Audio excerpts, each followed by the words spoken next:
Sektore guztietako enpresek hartuko dute parte enpresarean azokan eta guztien elkargune euskera izango da.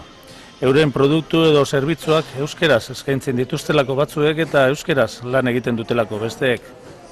Dida komunikazio enpresa da, Abadiñon kokatuta dago eta 11 langile ditu. Gure enpresa da marka lanketa estrategikoa egiten dagoen enpresa bat.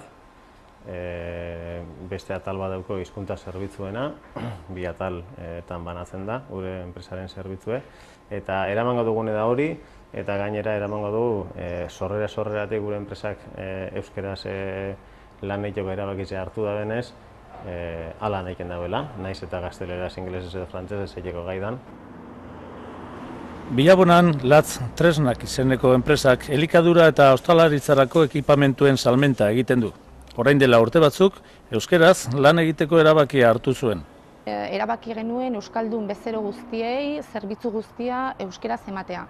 Hau da, etiketak, fakturak, harremana, gida liburuak eta bar. Eta bestalde, erabaki genuen enpresa barnean, barne dokumentazio guztia euskeraz edukitzea. Hau da, estatutoak, kalitate kudeaketa programa.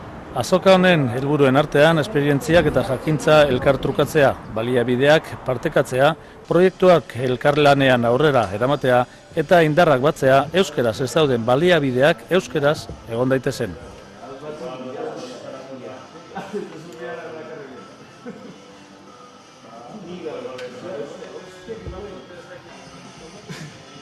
Aquí vendréis a parar, vivos y viejos luego. ¿Lo habías contado?